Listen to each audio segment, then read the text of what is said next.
Continuamos con próstatas de 120 gramos. Moderan el doctor Rodríguez Antolín y el doctor Arrabal. 3 técnicas.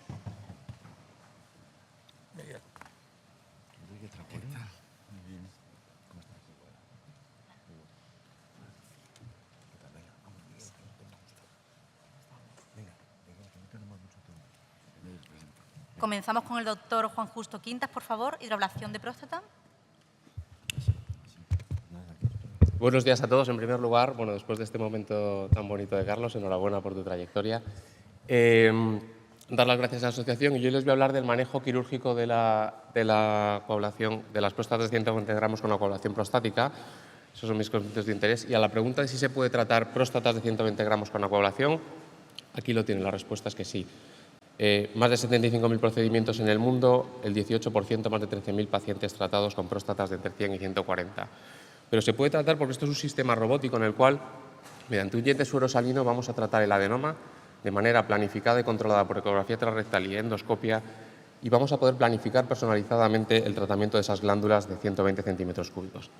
Fíjense en una característica importante: la ejecución robótica nos permite hacer cirugías reproducibles, no solo en los términos que ya conocemos, de tiempos quirúrgicos cortos y estables y curvas de aprendizaje cortas, sino que lo que estamos viendo en sucesivas publicaciones es que los resultados son reproducibles al minimizar el impacto de la experiencia del cirujano y la habilidad quirúrgica del cirujano por ser una ejecución robótica. Y realmente es eficaz para tratar próstatas de 120 gramos. Les dejo aquí el primer estudio, el estudio Water 2, que fue el estudio pivotal para próstatas de 80 a 150 gramos, próstatas medias de 107 centímetros cúbicos y, como pueden ver en las gráficas mantenidas a lo largo del tiempo, resultados ya a 5 años, descensos de IPSS de 16 puntos, IPSS Quality of Life de 3,3 y mejorías en los flujos de más del 100%. Fuera de los estudios pivotales, les dejo este estudio, el Mount Sinai de Nueva York, 330 pacientes, próstatas medias de 110 centímetros cúbicos y, como pueden ver, el 70% de los pacientes portadores de catéter antes de la cirugía. A resultados a 4 años de seguimiento, vemos mejorías en IPSS similares o mejores incluso, de 17 puntos y mejorías en el flujo máximo mayores del 170%. Dato, el 96% de los pacientes que tenían catéter consiguieron micción espontánea tras la retirada. Me van a permitir que les presente nuestro estudio, la primera publicación que hay en el mundo de acoablación versus enucleación con láser de holmio. Hicimos un estudio multicéntrico, prospectivo, no randomizado, comparativo, con 150 pacientes incluidos consecutivamente y próstatas de hasta 120 centímetros cúbicos. Como pueden ver, en las variables preoperatorias no había diferencias estadísticamente significativas en ninguna de ellas, con próstatas de tamaño medio de 81 centímetros cúbicos en el brazo de holmium versus 71 en el de acoablación. Las diferencias que encontramos en el seguimiento a 6 meses son estadísticamente significativas a favor del láser de holmium, la resección de mayor tejido, pero esto no comprometió a 6 meses los resultados ni en diferencias estadísticamente significativas en la mejoría ni de IPSS Quality of Life, flujos máximos. Y como ven, en el brazo de acoablación los resultados que tuvimos fueron muy similares a los presentados en los estudios anteriores. Si nos fijamos en la preservación de la eyaculación, fue significativamente superior en el brazo de acoablación, con un 94% versus un 10% en el de holmio. Y no hubo diferencias estadísticamente significativas en la incontinencia urinaria de esfuerzo, pero sí que destaco ese dato de 0 pacientes en el grupo de acoablación, dato que se repite en varias publicaciones de esta técnica. ¿Y es seguro tratar próstatas de 120 centímetros cúbicos con acoablación? Pues me van a permitir que les hable de la hemostasia, el principal caballo de batalla de la técnica y que a muchos de ustedes es lo primero que le viene a la cabeza al hablar de acoablación. Lo dicen las guías, hay que informar a los pacientes de mayor riesgo de sangrado. Pero ¿de dónde viene esto y en qué situación estamos ahora? Esto viene todo fundamentalmente del estudio Water 2, próstatas de 80 a 150 centímetros cúbicos, que los autores decidieron no introducir un resector después de la técnica y simplemente hacer un dispositivo de tracción de la sonda. Con eso las tasas de transfusión, como ven, fueron hasta el 6% en el posoperatorio inmediato, pero la realidad es que subieron hasta el 13% en los 30 primeros días posoperatorios. Tasas inasumibles para una cirugía de próstata hoy en día. Pero la técnica sigue desarrollándose y en 2020 aparece la técnica Focal Bladder Neck Cautery, un estudio de Dean Elterman en el que se incluye más de 2.000 pacientes, y lo que hacemos hoy en día en todos los pacientes es, después de la coagulación, introducir un resector, resecamos el tejido tratado del cuello y hacemos hemostasia focal de los vasos sanguíneos del cuello. Con eso las tasas de transfusión descendieron hasta el 0,8%. Pero si revisamos múltiples estudios, muchos de ellos los que están en amarillo con próstatas de 120 centímetros cúbicos, vemos que las tasas de transfusión en la mayoría oscilan entre el 0 y el 1,5%, y fue este estudio Water 2 el que generó este problema de la hemostasia en la coagulación. Si comparamos qué pasaba antes de 2020 con después de 2020, les dejo este estudio, 801 pacientes, en los cuales cuando se introducía un resector para hacer hemostasia, la tasa de transfusión era del 1,4% y el problema era cuando no introducíamos el resector, que subía hasta el 4%. Después de 2020, más de 36.000 pacientes tratados, tenemos datos registrados aproximadamente el 10%, con próstatas medias de 90 centímetros cúbicos, próstatas grandes, y tasas de transfusión del 0,4%. Si hablamos de disfunción eyaculatoria, les dejo aquí varios papers publicados, muchos de ellos con próstatas de 120 centímetros cúbicos. Y como ven, para esos papers que están marcados en amarillo, el peor de los escenarios es una preservación de la eyaculación anterógrada del 85%. Si cogemos todas esas series, la N con diferentes tamaños prostáticos, la N es de 1.200 pacientes con una tasa de preservación del 94%. Si hablamos de tiempos quirúrgicos, les dejo este estudio. Es un estudio que compara la coablación con la enucleación con láser verde, láser de tulio, láser de Olmium y la fotovaporización verde. Y como ven, para las próstatas que nos ocupan hoy, próstatas de 80 a 150 centímetros cúbicos, el tiempo medio de tratamiento de coagulación fue de 41 minutos, que es entre un 50 y un 100% más corto que el resto de técnicas, con una tasa de eficiencia de 0,16 minutos por gramo tratado frente a los 0,28 de su siguiente perseguidor, que es la enucleación con láser de Olmium. Y hablando de curva de aprendizaje, no puedo darles datos comparativos de mi experiencia porque yo no hago enucleación con láser, pero sí que les puedo decir que con 15 casos que me exigía la casa comercial para estar acreditado me sentía más que cómodo para realizar la técnica con seguridad. Me sentía Aquaman, como me llaman algunos de mis compañeros. Les dejo esta publicación donde se trata de, para conseguir trifecta, operar en menos de 60 minutos con pérdidas de hemoglobina menores de 2 gramos y sin complicaciones clave en DIN-2 o superior, se necesitan 8 cirugías y para conseguir pentafecta, que incluye reducciones de IPSS mayores del 50% a 3 meses y preservación de la eyaculación a 1 año de seguimiento, se necesitan alrededor de 30 casos. Para concluir, decirles 2 mensajes fundamentales. Uno, la hemostasia. Creo que tenemos que empezar a desestigmatizar un poco la coagulación con la hemostasia, en el sentido de que desde 2020 introducimos siempre un receptor para hacer hemostasia y las tasas de transfusión son muy asumibles y comparables a otras técnicas quirúrgicas, y que seguro que para muchos de ustedes la principal característica de esta técnica es la preservación de la eyaculación, pero yo creo que no es solo eso. Ya parece ser una técnica eficaz, tenemos resultados a 5 años de seguimiento, que permite tratar la mayoría de las próstatas, incluidas las de 120 centímetros cúbicos, con estabilidad en los tiempos quirúrgicos. Hablamos de menos de 60 minutos en la mayoría de las publicaciones, cortas curvas de aprendizaje, bajas tasas de incontinencia, de esfuerzo y alta preservación de la eyaculación. Si bien esto lo hace una técnica que yo creo que ya empieza a ser algo más que prometedora, es evidente que necesitamos mucha más evidencia científica, necesitamos estudios comparativos, prospectivos, randomizados, que se comparen con gold estándar y más tiempo de seguimiento. Y, por supuesto, decía antes el doctor Hernández, necesitamos estudios de coste-efectividad. Muchas gracias por su atención. Gracias.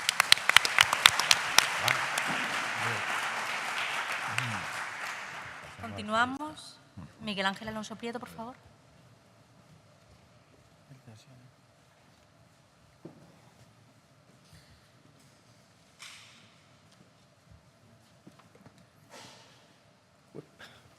Muy buenos días a todos. Agradecer a la organización contar con nuestro grupo en este congreso.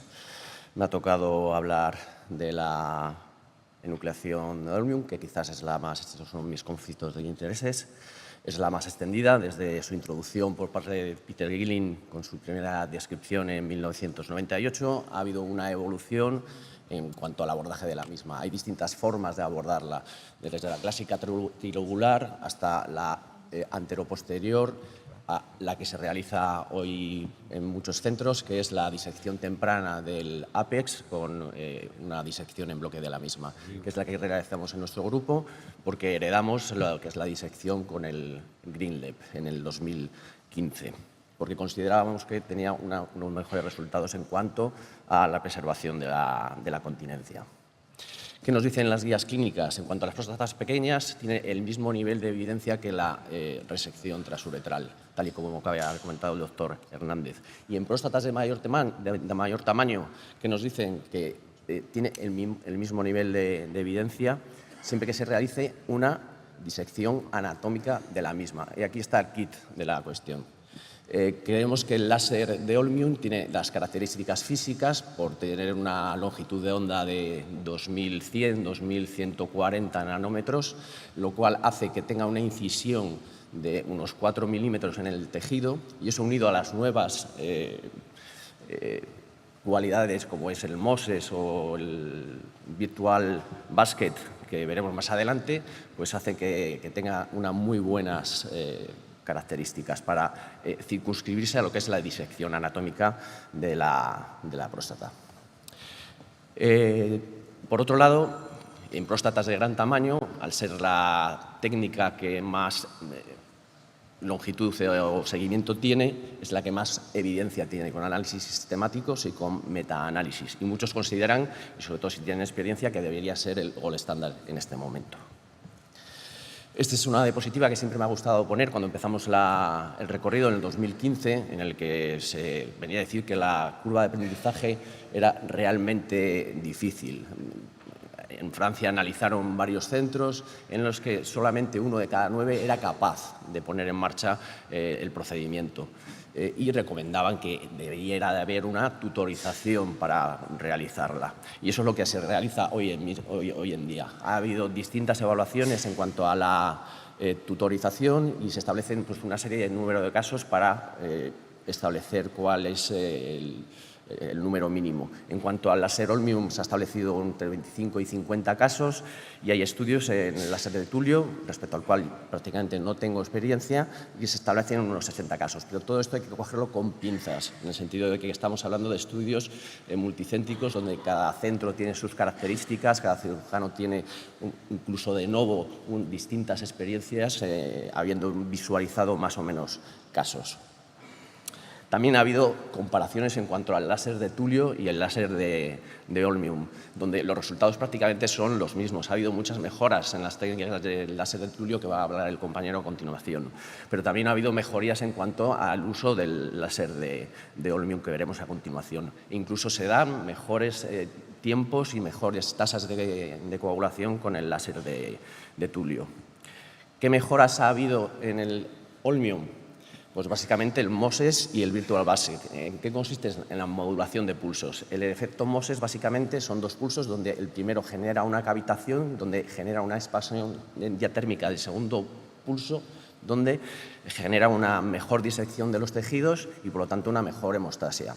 Y el Virtual Basket también se basa en 2 pulsos, donde el primero genera una absorción del segundo pulso para evitar la retropulsión, que es especialmente útil en la litiasis, que se comentará también más adelante. Este es un vídeo donde se pone un poco de manifiesto, sobre todo el Virtual Basket. Como evita, esto es donde todavía no estamos usando el Virtual Basket y después ya sí, y vemos que no hay prácticamente retropulsión. Luego, para circunscribirnos mejor a lo que es la cápsula quirúrgica, hay distintos grupos que tienen otros trucos, como por ejemplo desde el compañero de Cahueñes y Iván González, en el grupo Insubas, donde utilizan alas para adecuarse mejor a lo que es la cápsula quirúrgica para posteriormente coagular. Es decir, que las próstatas grandes tienen una mejor disección de la cápsula quirúrgica, porque son más maduras.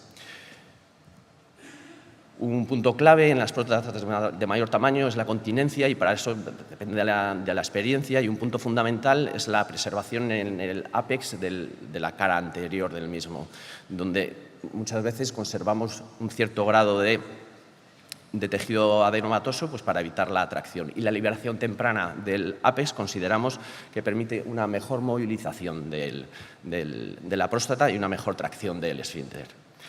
Otra opción que hay que tener en cuenta es en próstatas que no podemos volcar sobre la vejiga, la morcelación intracapsular de la misma.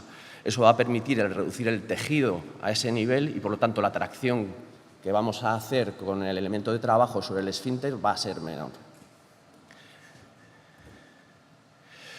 Como he dicho, la sensación con el Tulio, con el cual pues, tengo muy poca experiencia, era que por sus características producía una mayor alteración de lo que es el tejido y penetraba un poquito más en la cápsula.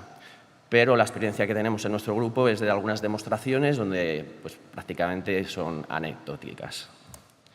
Con todo esto, que concluimos, bajo nuestro punto de vista, que el holmio hoy por hoy es la energía con mayor evidencia y, sobre todo, en próstatas de mayor tamaño, que además tiene la versatilidad de poder utilizarse en cálculos tanto en la misma patología de la hiperplasia benigna de próstata como en el tracto urinario superior. No solo eso, sino también para tumores de vejiga, donde podemos obtener un plano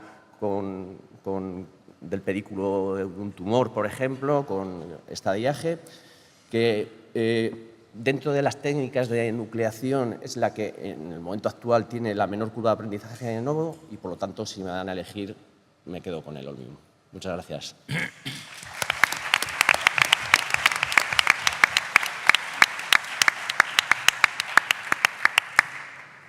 Sergi Beato, por favor.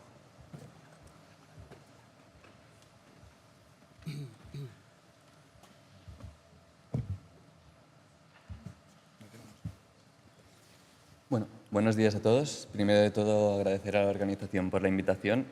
Yo os hablaré sobre el TFL. Cuando me hicieron la pregunta, yo lo que hago normalmente es remitirme a las guías. Y lo que vemos es que en próstatas mayores de 80 gramos la recomendación sería la cirugía abierta junto a la enucleación. En este caso, como han dicho los compañeros, tiene más evidencia la energía con holmio o con bipolar porque llevan más tiempo. Y entre 30 y 80 gramos la RTU seguiría siendo el gold estándar, aunque también se recomienda la enucleación con láser. Y esto, pese a que tenemos muchos artículos en que, al comparar la enucleación con la RTU o la cirugía abierta, vemos que tenemos menos pérdida sanguínea, menos estancia hospitalaria y tampoco tenemos diferencias a nivel de calidad de vida. Tenemos seguimientos a muy largo plazo con tasas de reintervención casi a 20 años bajísimos. En cambio, si nos vamos a las guías americanas, aquí sí que la enucleación ya es independiente del tamaño. Son más laxas y nos permiten utilizar la enucleación en cualquier tipo de próstata. Y yo creo que esta va a ser la tendencia, porque si miramos cómo es la evolución de las cirugías, lo que podemos ver es que cada vez vamos a hacer cirugías con menos tasa de pérdida sanguínea, menos tiempo de sonda, menos tiempo hospitalario, incluso cirugías ambulatorias, que, como podéis ver, van aumentando cada vez más. La cirugía ambulatoria, aunque se puede hacer con la RTU, es mucho más fácil y mucho más factible utilizando el láser. Y si vemos la evolución de las cirugías a nivel europeo, pues cada vez se va reduciendo más la RTU de próstata, va creciendo la nucleación, también a expensas de la vaporización. También tenemos otras técnicas, como hemos visto, pero cuando hablamos de nuevas técnicas tenemos que tener en cuenta que necesitamos estudios a largo plazo y adaptarnos al paciente, no que el paciente se adapte a nosotros, Si no, podrían pasar cosas como estas, en las que veis series americanas en que en 2016 casi un tercio de las cirugías eran con láser en vaporización y unos años más tarde es menos de un 1% lo que se utiliza. Así que en cuanto a la primera parte de la respuesta haría una nucleación, seguro. En cuanto a la segunda parte, que sería la energía, pues me quedo con este editorial, que es de hace unos años, pero creo que tiene unas ideas que siguen muy vigentes, en el que básicamente nos dice, sí, los estudios que tenemos a más largo plazo son con holmio o con bipolar, pero probablemente la fuente de energía es secundaria y se tiene que adaptar a las preferencias del cirujano y a los recursos que dispongamos, y que el mejor tratamiento para HBP es la enucleación. ¿Por qué el tulio? Pues empezaré argumentando con esta tabla. No voy a entrar en detalle, pero básicamente quería dejar claras dos ideas. La primera es que el tulio no es lo mismo que el tulio antiguo, el Thulium Jack.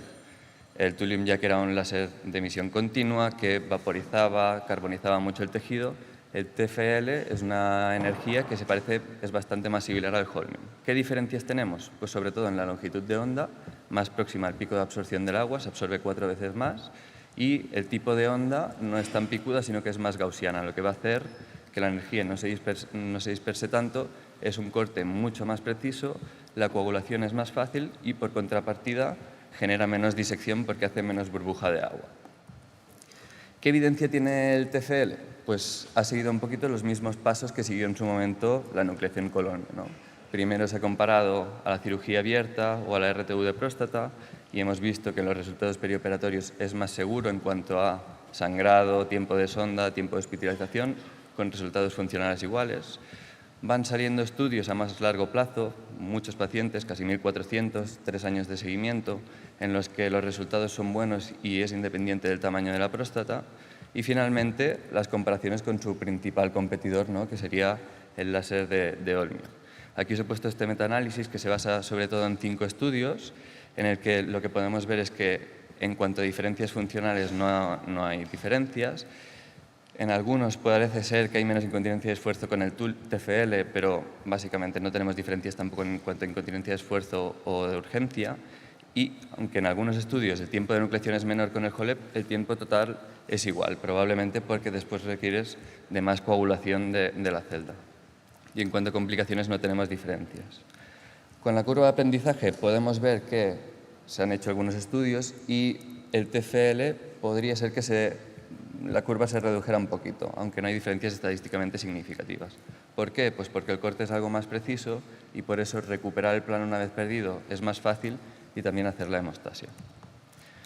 Os he dejado aquí este vídeo para que veáis un poquito cómo es la disección y también cómo coagulan un par de vasos. Y os he puesto tabla que es una tabla totalmente subjetiva, ¿no? Yo utilizo las dos energías y cuando estoy haciendo mi técnica quirúrgica, que es una enucleación en bloc, pues cuando empiezo, hago la disección de la mucosa, me parece más fácil hacerla con el TFL porque es un corte, penetra menos, es un corte más preciso y coagulo mejor. Normalmente no es un inconveniente, pero en próstatas inflamatorias puede sangrar al principio. Cuando busco el plano al principio es más fácil con el Holmium porque diseca mejor y llegas más rápido al plano, pero cuando estoy siguiendo con la nucleación no creo que hayan grandes diferencias. En próstatas grandes puede ser que vayas algo más rápido con el Holmium. Y si te sales del plano, vas a hacer una menor perforación, es más fácil recuperarlo con el tulio, con el TFL, y la hemostasia también es más fácil. Así que como conclusiones, creo que la nucleación se va a convertir en el gol estándar independientemente del tamaño, excepto tamaños muy extremos. No parece haber diferencias importantes entre Holmium o Thulium. Sobre todo tenemos que adaptarnos, ¿no?, tanto a nuestra técnica quirúrgica como a los recursos que tenga nuestro centro. Muchas gracias.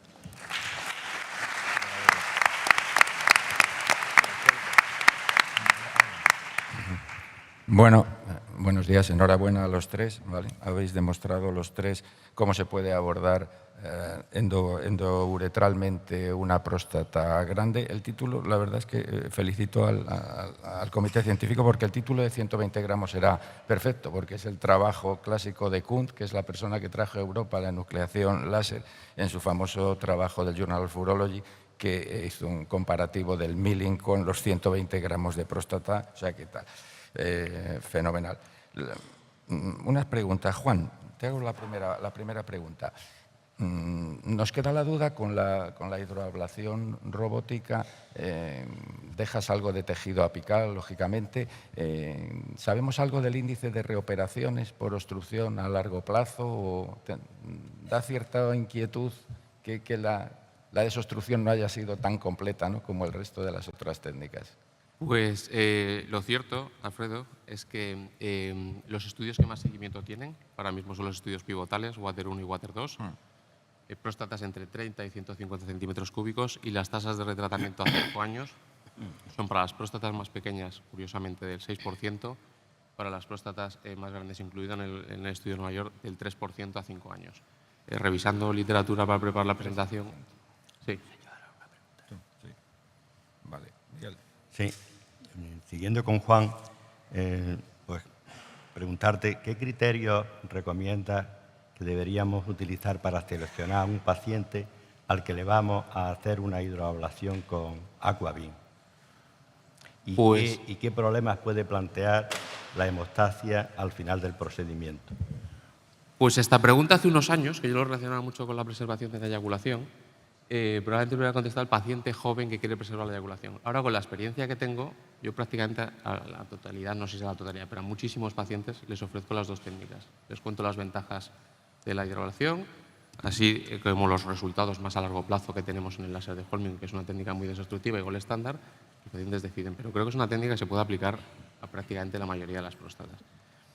Una limitación, que no es una limitación de la técnica porque se puede realizar, quizás en las próstatas más grandes, por lo que decía Alfredo, ese miedo a qué pasará dentro de 15 años en las próstatas más grandes si resecamos menos tejido, Pero yo creo que una técnica quirúrgica de HPP, cuando alguien la incluye, no es para tratar próstatas de 400 gramos. Es para tratar, que me lo preguntan mucho, ¿y puedes tratar próstatas de 300 gramos? Pues se pueden tratar, pero lo que hay que tratar es la mayoría, un 90 y muchos por ciento de las próstatas hasta 150 gramos se tratan fenomenal con esta técnica.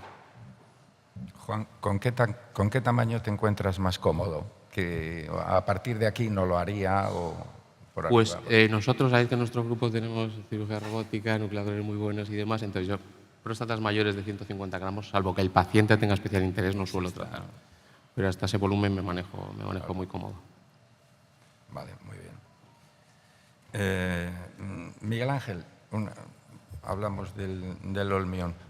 Bueno, mi experiencia se ha cimentado toda mi vida en el Olmión, lo conozco bien. ¿Qué límites tienes por arriba y por abajo? Después de oír al Carlos, al que felicito por su charla y por su inteligencia natural y le deseo un feliz retiro, ¿qué límites en vuestra práctica clínica ponéis por encima? A partir de aquí hago un milling robótico, un milling laparoscópico o abierto, vamos. Yo creo que depende de la experiencia, al final. Sí. Nosotros el límite superior ahora mismo lo hemos tenido en 315. Depende de la experiencia a la hora de conservar o no el esfínter. Es cierto que cuanto más tiempo estemos enucleando, más probabilidades de tensión sobre el esfínter y creemos que más posibilidades de incontinencia que existe. Hay que estar abierto a todas las posibilidades y en próstatas grandes, si tampoco se tiene una gran experiencia, perfectamente el milling robótico o el milling abierto, que sigue siendo perfectamente válido, es perfectamente considerable. ¿Y por abajo, Miguel Ángel? ¿50 gramos? Por abajo, ¿hacéis resección? ¿O? Personalmente, en el momento actual no hago ninguna resección transuretral. ¿Y cree, siguiendo con Miguel Ángel, que puede ser equiparable en la enucleación con Olmium Jazz a la enucleación con Tulio Jazz pulsado? O si crees que no, ¿qué diferencias significativas puede haber entre ambas técnicas? Como he dicho, mi experiencia con el láser de Tulio es muy limitada, a casos muy puntuales. Creo que la evolución, como bien ha comentado Sergi, en las distintas fibras con el láser de Tulio, y por lo que la mayoría de las publicaciones y la mayoría de las personas que tienen ahora experiencia en el Tulio, creo que puede ser equiparable. Gracias. Gracias. Sergi, con el TFL ¿no echas en falta en algún momento algo más de potencia o próstatas grandes arriba? No? Para las próstatas grandes, si son muy grandes, más de 150 o 200, sí que estaría más cómodo con el Olmio. No por potencia, sino porque diseca más y a veces hay muchos adenómeros y puedes perder el plano más fácil. Para el resto de próstatas, con el Tulio me siento muy cómodo, la verdad. Te sientes muy cómodo.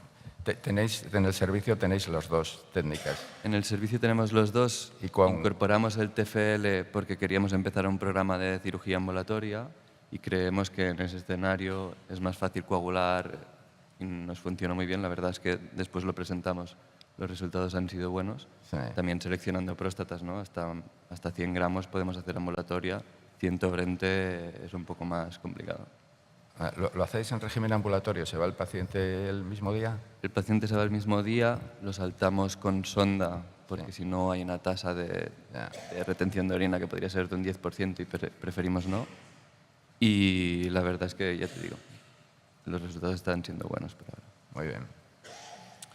Bueno, yo preguntaría, que tenemos tiempo, al margen del tipo de energía que utilicemos, ¿crees que debemos de tener en cuenta otros aspectos, como por ejemplo el tiempo quirúrgico, la manipulación de la uretra, el instrumento endoscópico con el que aplicamos, si es de un calibre mayor o menor, un 22, 26? ¿Eso influye tanto probablemente como la energía que utilizamos para las posibles complicaciones posteriores? Totalmente. De hecho, nosotros ahora que empezamos cirugía ambulatoria, son próstatas, pues hacemos 50, 60 gramos. En ese escenario creo que calibres más pequeños van a ser muy útiles y para ahí va a ir evolucionando, no es tanto la energía, sino también el calibre, etcétera, aparte de la técnica quirúrgica, preservar bien el esfínter, etcétera. acuerdo. Muchas gracias, De acuerdo, excelente. pues nada, muchas Felicitaciones a los gracias. tres, felicitaciones a los moderadores y continuamos con el